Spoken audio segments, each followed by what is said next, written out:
All right, before we get to the episode, I want to let you guys know that we needed a little support, and we have been supported by Manscaped. So Manscaped has gone on and sponsored the Growth Now movement, and Manscaped is the best in men's below-the-waist grooming. They offer precision-engineered tools for your family jewels. Guys, look, the show needed support, and I needed support. So I went out, I got the Lawnmower 3.0. This third-generation trimmer features a cutting-edge ceramic blade to reduce grooming accidents. And guys, you know, when it's about to be date night with your woman or, hey, a first date, I'm not judging, but you needed to clean it up down there, right? You needed to keep it clean and precise, and all of a sudden you get that accident, right? You nick your balls. It's one of the worst things that you could possibly do. It is painful for days, and you guys know exactly what I'm talking about. Well, this doesn't happen with the Lawnmower 3.0 from Manscaped. Look, this device is premium. The battery lasts for up to 90 minutes, so you can take a longer shave, guys. It's waterproof technology, allows you to groom in the shower, even has an LED light so you know where you are grooming. I'm telling you right now, it's nick-free. This stuff makes it so easy to trim your balls, saves you a ton of time, so you can focus on the important things like your loved ones and your job. So make sure you guys go ahead and grab it. Let's get that bush to tush clean. You can get 20% off plus free shipping with the code GROWTHNOW at manscaped.com. Make your testes your besties, folks. And ladies, if you're listening, this is a great stocking stuffer for your man. We know that you don't like it when it's a little messy down there, so why don't you just go ahead and do the work for him? Grab it for him, give it as a gift. This is perfect, and he's going to really, really appreciate this gift, whether it be now or at the holidays. Make sure you grab it for them. And look, let's be honest, you're actually grabbing it for yourself. So it's a great gift, win-win. Again, get 20% off and free shipping with the code GROWTHNOW at manscaped.com. That's 20% off with free shipping at manscaped.com. Just use the code GROWTHNOW. Trust me, guys, your balls will thank you. What is the secret to unlocking your full potential? What makes your idols any different than you? How do you become the person you've always wanted to be in life? This is where you get all of your questions answered. My name is Justin Shank, and I sit down with some of the most epic individuals who are changing the world with their actions in business and in life. We discuss how they did it, why they pushed themselves, and more importantly, how they were able to focus on continuous growth to achieve their dreams. Welcome to the Growth Now movement. This week, I sit down with Andy Storch. Andy is an author, consultant, coach, speaker, and facilitator on a mission to get the most out of life and inspire others to do the same. He is also the author of a brand new book called Own Your Career, Own Your Life, which is designed to help professionals stop drifting and take control of their futures. Andy is also the host of 2 podcasts, including the Talent Development Hot Seat and the newly rebranded Own Your Career, Own Your Life with Andy Storch, and the co-founder and host of the Talent Development Think Tank Conference and Community, as well as the host of the Talent Development Virtual Summit. Now, as you guys can tell, Andy is multi-talented, multifaceted, and a very busy individual.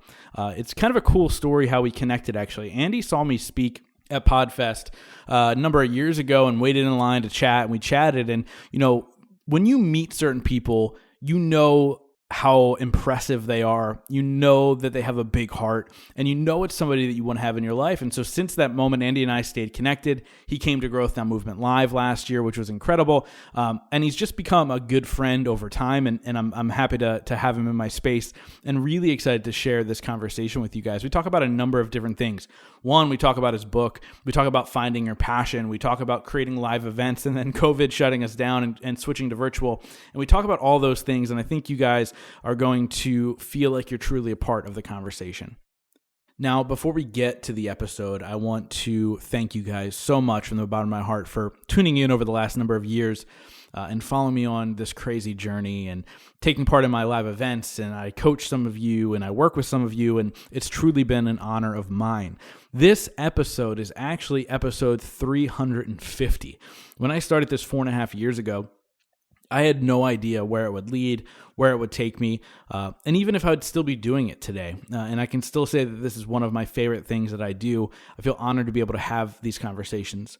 Now, if you guys are enjoying these conversations, I ask a favor. Please head over to iTunes, rate, review, and click the subscribe button if you haven't yet already. I'd be honored if you gave a 5-star review and wrote a little note to me, letting me know what you think and how you feel about the show. I'd be really honored if you guys could do that. And here's the truth. I don't see myself stopping this stuff anytime soon. So cheers to you guys for hanging out. Thank you so much for the reviews. And here's the 350 more. Now, without further ado, let's get to the episode with my friend, Andy Storch. Andy, welcome to the show, man. Justin, thank you so much. It is such an honor to be on here. I'm such a big fan of you and your show. You've been on my show, and I'm excited to be on yours. This is awesome. Dude, it's funny. Apparently we met at Podcast Movement, but I only went to the VIP party or whatever was happening at the event. Yep. I didn't actually go to the event, but we met briefly, then connected at PodFest a little bit deeper. And then you ended up coming to my event, and we've just stayed in touch. And it's one of those things where it's a great example of, and I want to get into this actually, it's a great example of networking by adding value and showing up. Now you're on my podcast, I've been on your podcast, and we didn't know each other from a hole in the ground a year and a half ago. Right. And here we are. And now we're able to kind of support each other in the ventures that we're doing. And we formed a friendship and we support each other with what we're doing. Has that always been your tactic when looking to build relationships and networking, or is it just a natural thing for you?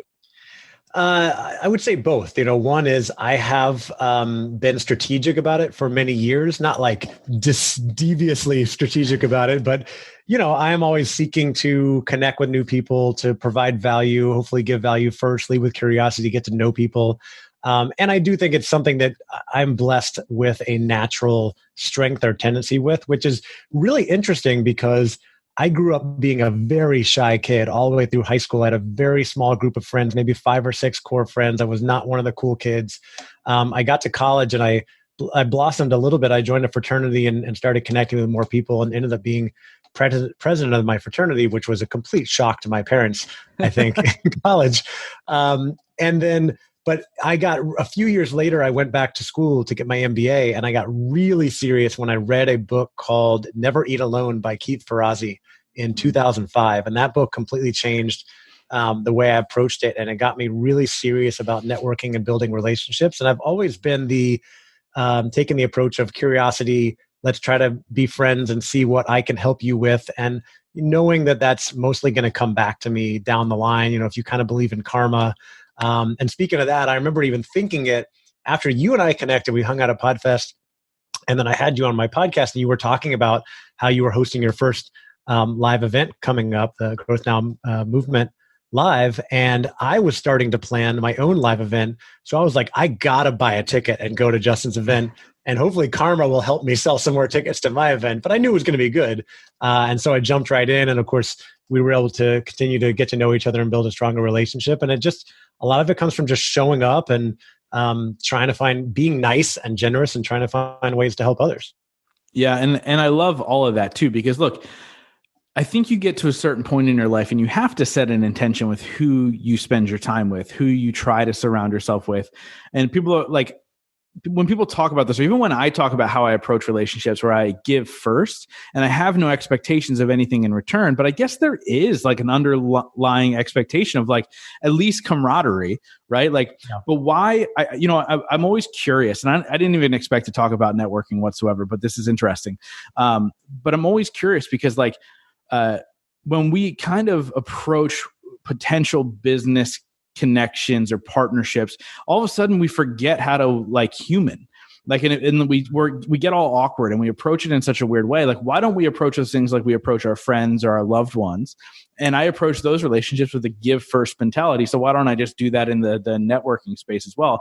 And that's something that you do as well. And I like the progression of going from the shy kid to fraternity president to then understanding that there's great power in this. So just to kind of cap this off, what have you seen as far as benefits from networking beyond you went to an event? Because you've been to many other events, you were the event guy. What have you gotten from really networking, and what types of things have really blossomed in your life because of it?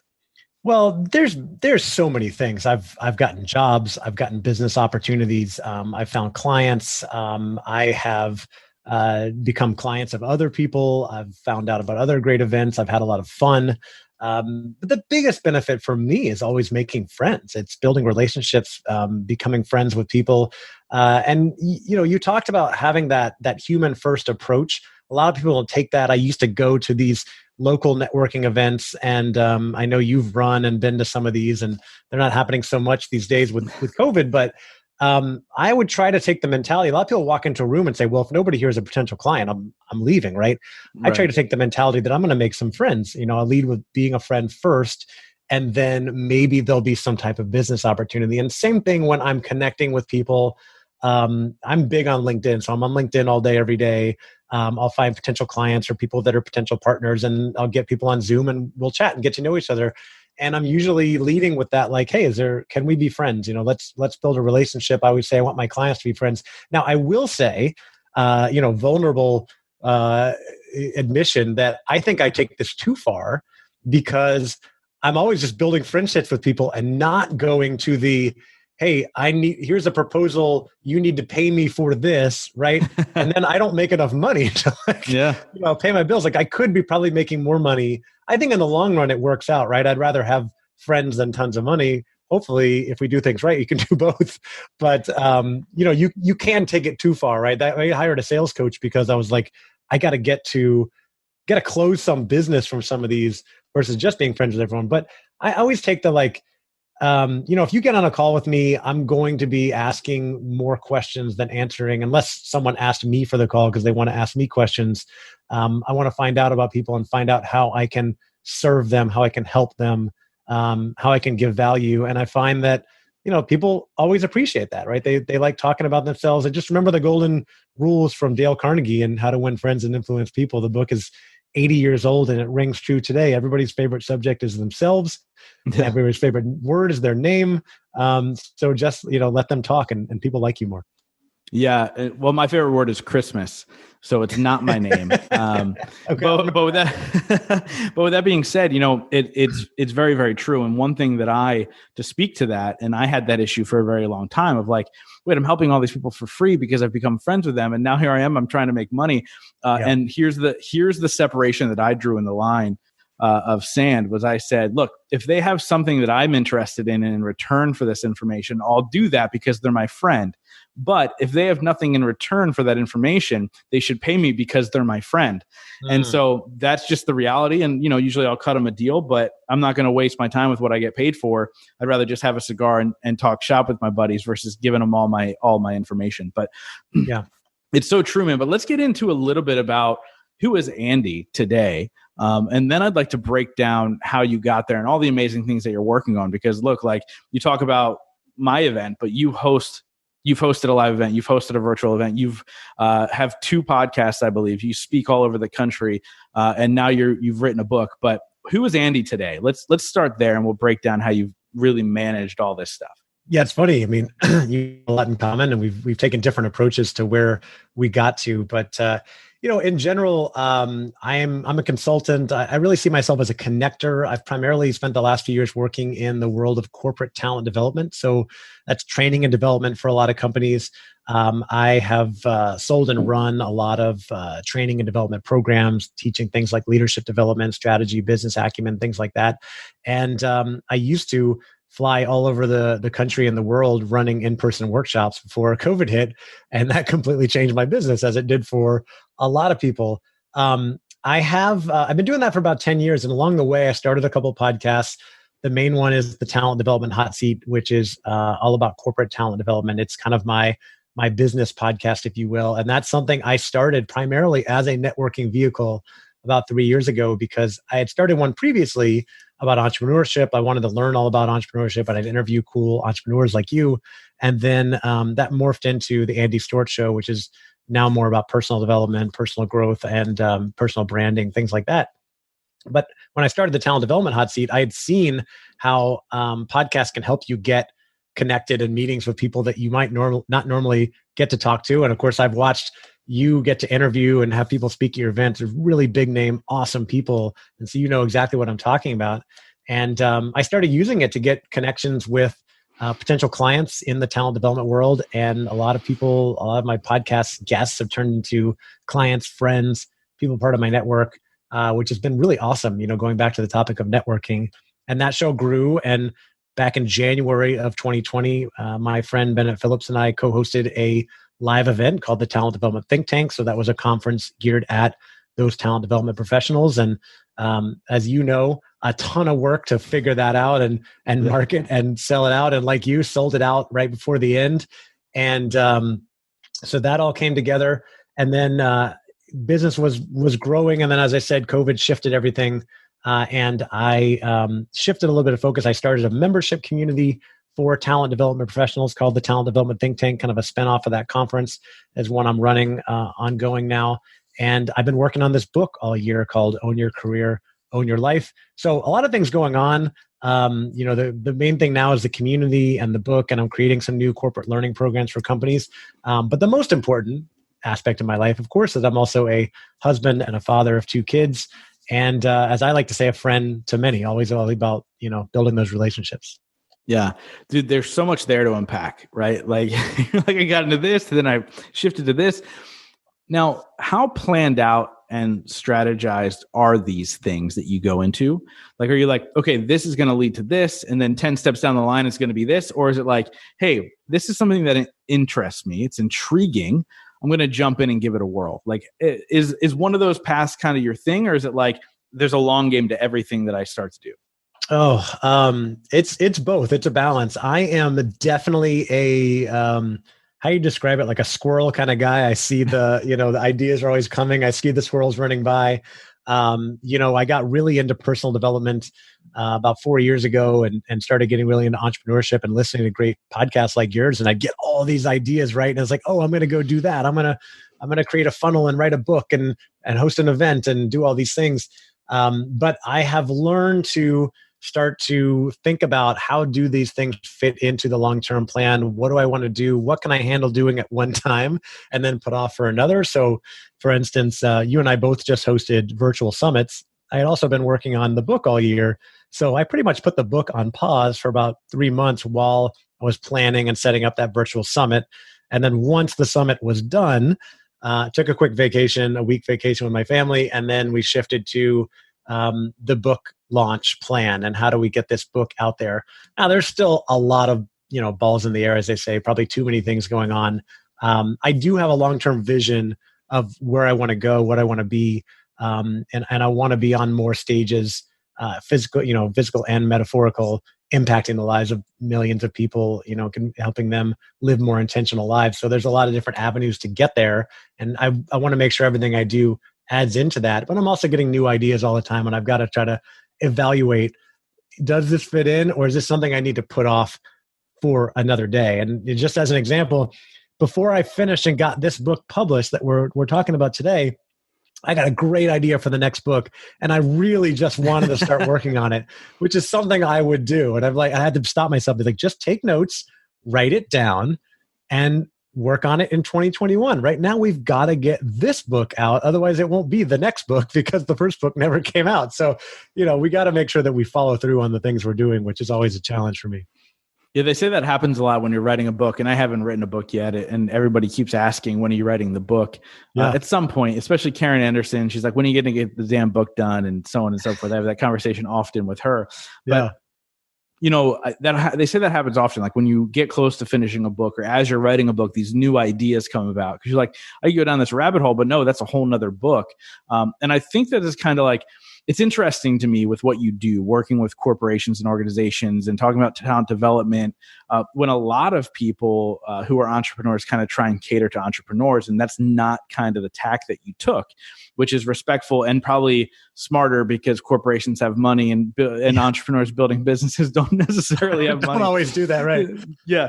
And that's why my ticket to my event's $127 and yours is not $127. Yeah, it was like $1,500 or something.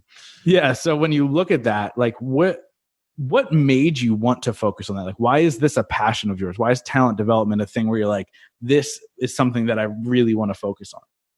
That's another thing that was kind of accidental, and then I made it intentional. So I accidentally, because of a relationship, got into consulting about 9 years ago. I got a job with a really cool global consulting company called BTS, and I was traveling all around the world, creating and running these workshops for clients, mostly business simulations, teaching executives how about finance and strategy and things like that. And then when I left there a few years ago to become an independent consultant, I decided to focus on talent development. I knew I was going to be selling and running training programs. So I focused on the role of my typical client, which was this corporate talent development person.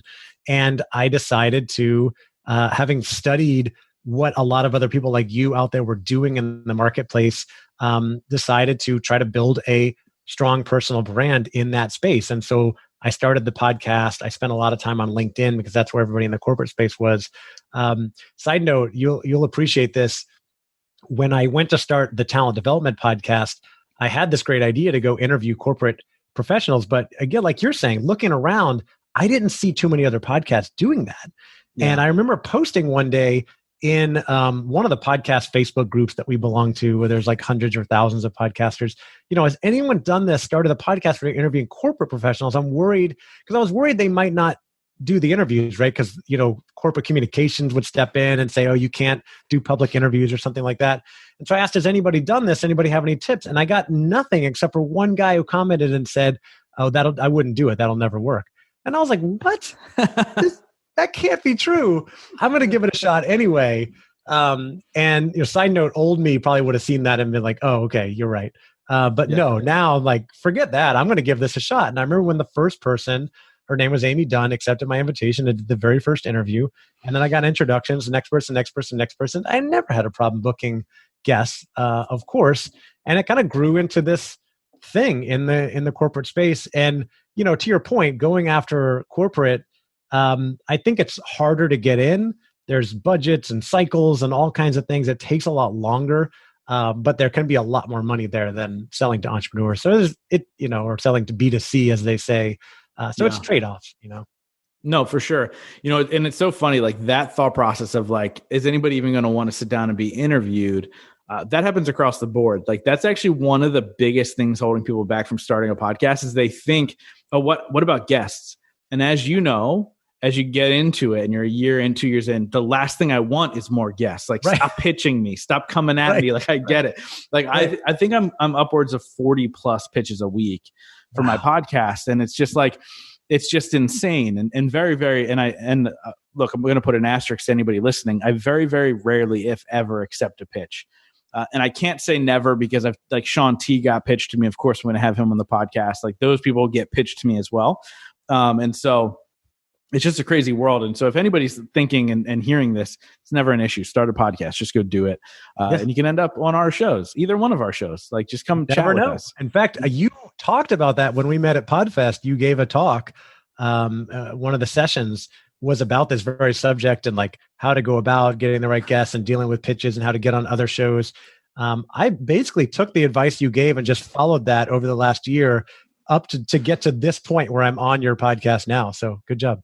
Yeah, no, it's true. But you did it the right way because I had a line of people waiting to ask me questions after I spoke. And there were a number of people who waited in the line to say, hey, I'd love to have you on my podcast, which was very much like, okay, I see what you're doing. Like, right. Like, I applaud you for doing it, but you probably lost your shot right there. Right. Cause I'm kind of a jerk when it comes to that stuff. But with you did it the right way. You're like, okay, I'm just going to show up and I'm going to add value. You came to my event. And then I paid attention. Like I was like, I'm watching you do all this stuff. And to be fair, I asked you 8 months ago to come on my podcast. And you're like, wait, I'm writing a book. We're gonna wait. We're gonna wait for the book. I was scared to be honest. I knew this is a big deal, and I wanted the timing to be right, and needed to get the book finished. You also taught me something else in that session. Getting all these pitches. You said one of them you finally just told them they'd have to pay to come on or something, and I think somebody maybe did that for your show. So I started doing that, and I got somebody to pay to come on my show. And interestingly enough, it was a great episode. And then one of my clients, members in my community said, oh, I think I'm going to sign up for that service for the person that paid to be on your episode. So I think it paid off for them probably with a 5-figure deal for coming on. So it worked out for everybody. Yeah. And that's the thing too. Like I've done that a couple times, not a ton. And I'm glad you brought this up because I've never shared this on the podcast. I have done it a couple of times but it's still because their message aligned with my audience, but I knew they were coming at me to sell. They wanted to sell something. They weren't there to just inspire or tell a story. Now, my job as the host was to make it inspiring, and I was able to do that. And you can't go back and find those episodes. You can't tell them any different from the other ones. Yeah. But at the same time, like I was like, well, you're gonna get a massive payout on this because you've been trained how to sell on a podcast. Here's my fee. I just threw out a number and the guy was like, okay. And then the next time I raised it and that guy was like, okay.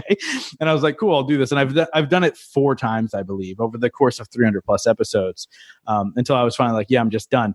Now, starting November 1st. So actually this will come out in November.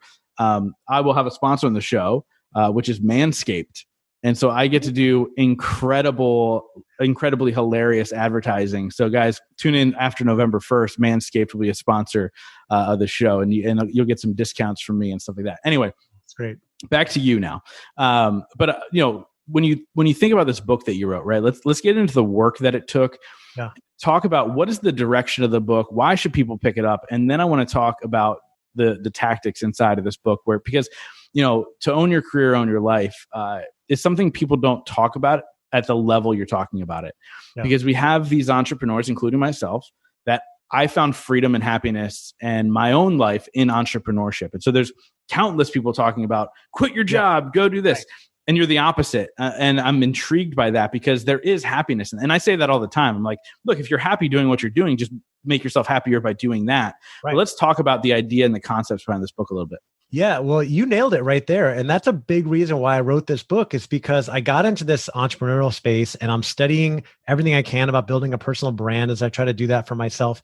And I see all the advice out there is either geared towards entrepreneurs or is saying, like, if you're not happy in your job, you need to quit the 9 to 5 and go start your own business, right? Which is great. It worked out really well for you and I. I personally love being an entrepreneur. I don't think I'm employable. I hope I never have to go work for anybody else again. That's me, because I've found out from studying my own personality and who I am, strengths and weaknesses, that's what I love. But that is not for everybody. There are lots and lots of people who are much rather be working for someone else, working for a bigger company or a brand, but they still want to be happy in their career, and there's still benefits to building a network and a brand and all those things. So I wanted to write that book for them. Of course, if you're an entrepreneur, this book is chock full of advice on how to go build your network, your brand, all the things that can help you be successful. But I wanted to gear something more towards those corporate employees. And interestingly, the idea came from going back to last November. I was at a live event, the Upreneur Summit in London. And I just listened to a talk from Jeff Goins, who I think you probably know, talking about how to write a best-selling book. And that gave me some ideas. I'm writing notes. And then over the lunch break, I got interviewed by another friend, Philip Van Dusen, who has a big YouTube channel on digital marketing. And he was interviewing me for his YouTube channel. And we started chatting. And something in that conversation just triggered it, just brought it all together, because he was asking me about networking and brand and all this stuff. And I thought, oh my gosh, this is the book that needs to be out there for corporate professionals. I went back to a couple of talks I gave last year, one at an HR conference, one for a corporate client on their career day. And I basically put that together and started writing the book on January 1st. And the book is all about helping people stop drifting and really take control of their life and their future. And when I say stop drifting, this is a concept that comes from an old book by Napoleon Hill called Outwitting the Devil. And it's still very true today. A lot of people in life they're drifting, right? They're waiting for society or living their life by society rules or what other people tell them what to do, and not really giving a lot of thought to how they want to live, what they want to do for work, what they want to do with their life. And it doesn't mean you don't like your job, quit and go move to an island somewhere. It just means where do you want to go with your career? Setting a vision and thinking about where you want to be a few years from now, and then starting to take intentional actions to help you get there. And not just take intentional actions, but it's about taking full responsibility. So I'm not waiting for my boss to tell me what to do, or my aunt or my parents or my friends or society or anybody else. I'm going to chart a course and figure out how to get to the place where I want to get to. In my conversations with dozens of these talent development professionals I work with, one of the things I hear a lot is that early career professionals especially are getting really frustrated. And after a couple of years, they leave their jobs. And the reason is they don't know where they're going with their career, and they're waiting for their manager to come give them advice. but their manager doesn't know what to tell them because the manager doesn't know what they want to do. So I want people to step up and lead that conversation. Come to your boss or your colleagues, make a plan and say, hey, this is where I want to get to. Can I get some advice? Can I get some coaching on this? And start to make a plan and start to take action. So if you're working in marketing, but you think, I really love people, I'd like to get into HR one day, start taking those classes, start listening to podcasts, reading books, investing in continuous learning, and then start to build your network in that space. Go out and meet those people who are doing that job, whether it's in your own company or in another company. And that's what's going to help you get to the next place that you want to get to.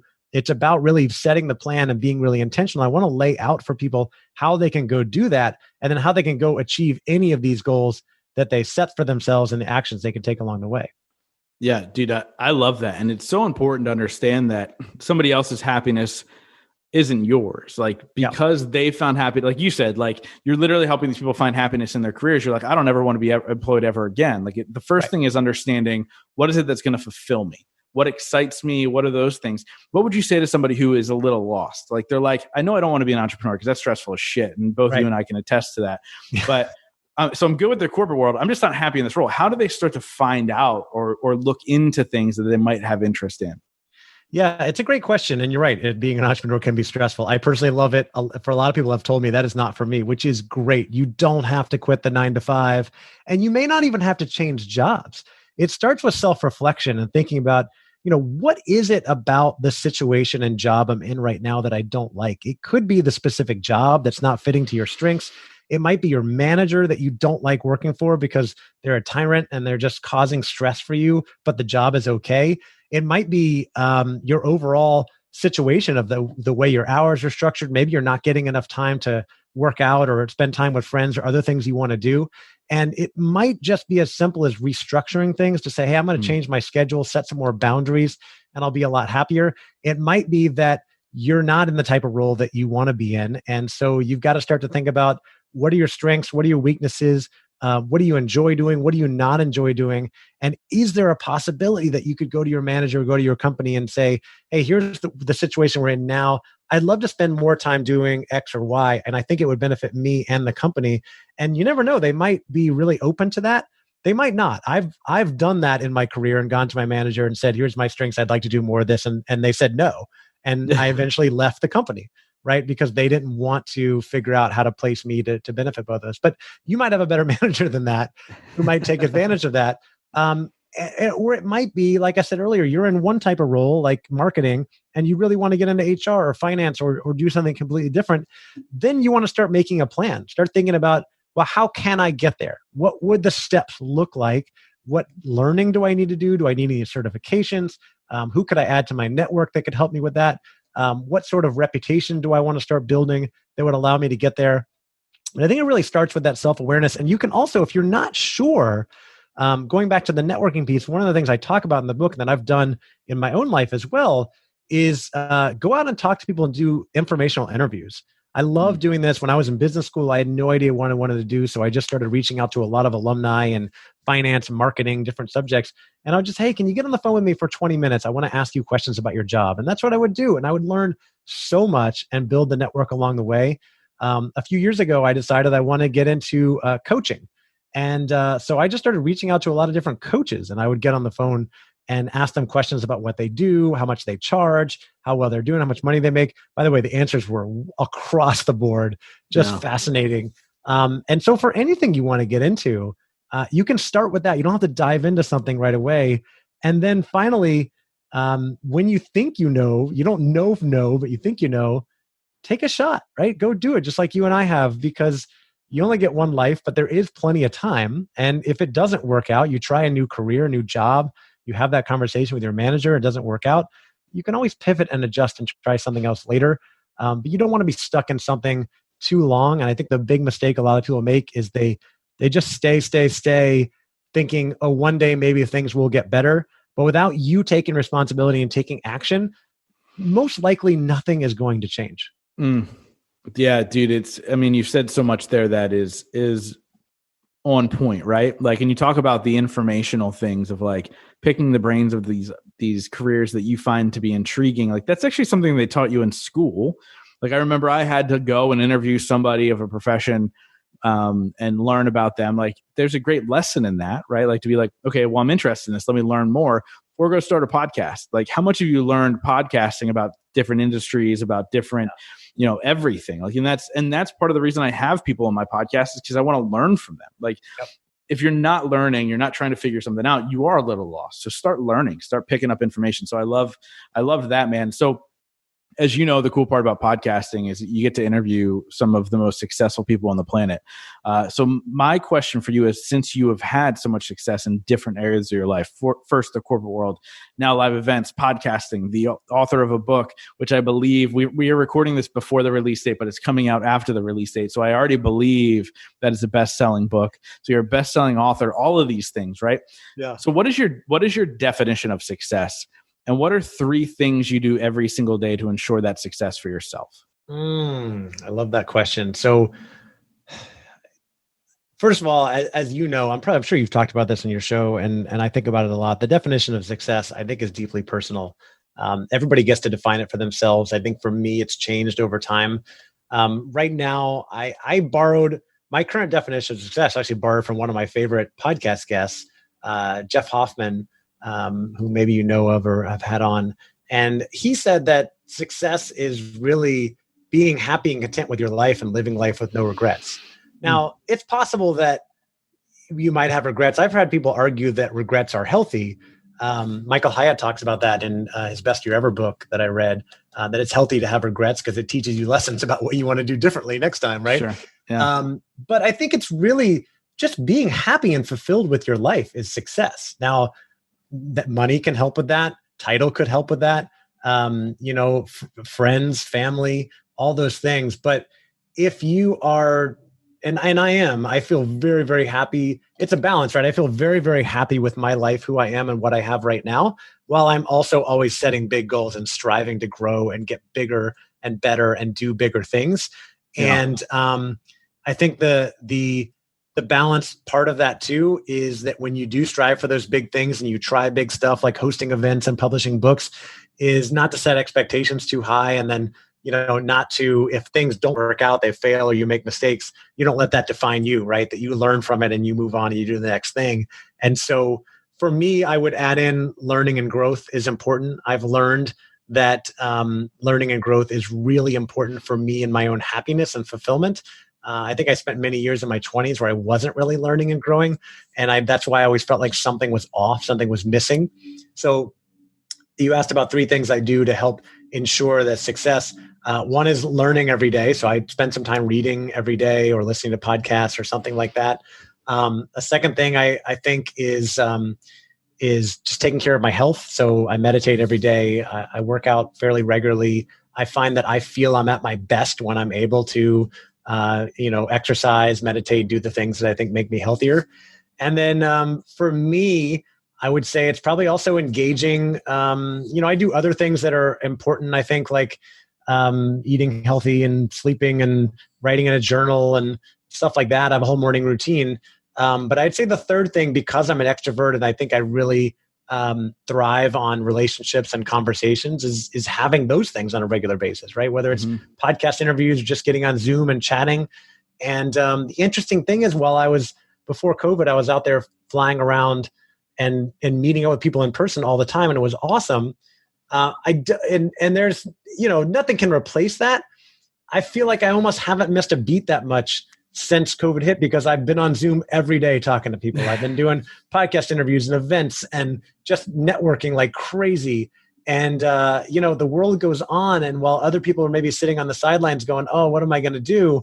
I'm driving headfirst into the next thing and pivoting and jumping into the next challenge. And I keep talking to people because that fills me up. And again, I'm an extrovert. If you are an introvert and you know that you need some quiet alone time to fill up your cup, then, keep networking, but make sure you have an hour a day where you get to spend by yourself. Do the things that make you happy, because again, success for me is just being happy with my situation, not wishing that it was any different.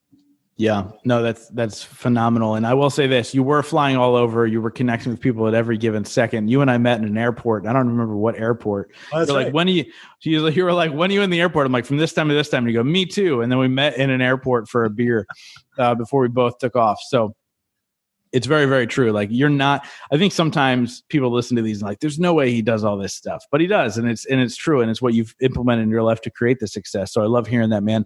Now, as you know, I wrap up every single interview with one question, but before I get there, let's get to the good stuff, man. Where do people go to find you? Where do they go to get the book? What's all that? All right. So I mentioned the two podcasts, Talent Development Hot Seat and the Andy Storch Show. I'm very active on social media, especially LinkedIn and Instagram. So find me there. The book is called Own Your Career, Own Your Life. It's, of course, available on Amazon. And you can also go to our website and get updates on that, ownyourcareerownyourlife.com. Awesome, man. I love it. And make sure you check out the Andy Storch Show. I've been a guest. I'm going to be a guest again. We're going to talk about live events and virtual events and all the things and what have we learned. And I think that'll be a fun back and forth conversation. So make sure you guys go check that out. And then check out the other one too. I'm not on that one, but check that one out too. But Andy, like I said, man, I wrap up every single interview with the same question. Since the show is called The Growth Now Movement, that question is, in your life, what has been your biggest moment of growth? Do I only get one? The biggest one, man. Biggest moment of growth. Well, I was going to say one of, and the easy answer is to say becoming a parent, right, is a big moment of growth. But I'm going to go when I seriously dived into the world of personal growth, of personal development, and the journey that has come from that. And for me, it started in 2016 when I read the book, The Miracle Morning by Hal Elrod. I actually heard him on a podcast and knew I needed to get the book. I had never read any kind of personal development book before. And I think that reading that book was a moment in time that completely changed my life. And I've been on a mission since then to get the absolute most out of life, including growing constantly and inspire other people to do the same. And it all really came from that moment where I discovered this book and thought, I need to make some changes. There's so much more out there for me, and I'm going to dive into this, and I'm not going to let anything get in my way. I'm going to keep finding a way to make it happen on a regular basis. And it has resulted in so many amazing things in my life, up to the precipice of being on your podcast right now, which is a fantastic experience. Dude, so spot on, man. I appreciate it. And I have a funny story I'll have to tell you at some point about Hal Elrod and the Miracle Morning. If I haven't told you yet, I'll tell you at some point. But cool. Andy, this conversation has been absolutely phenomenal, man. Thank you so much for coming on and sharing your wisdom and your gifts with my audience, man. And guys, make sure you go check out the book. Highly, highly recommend. Even if you're an entrepreneur and you're listening to this, like, these are going to give you tips, tricks, and tactics to grow your business as well as an entrepreneur, man. But Andy, thank you so much, dude. This was great. Thank you, Justin. My honor, my pleasure. This has been fantastic. Thanks again. Thank you guys so much for being a part of the Growth Now movement. This is how you can really help me out. If you guys enjoyed this episode, please share it out on Facebook, Instagram, Twitter, all that fun stuff. And let's grow this movement to epic heights. And it's all going to be because of you guys. Thank you so much. And we'll see you next week.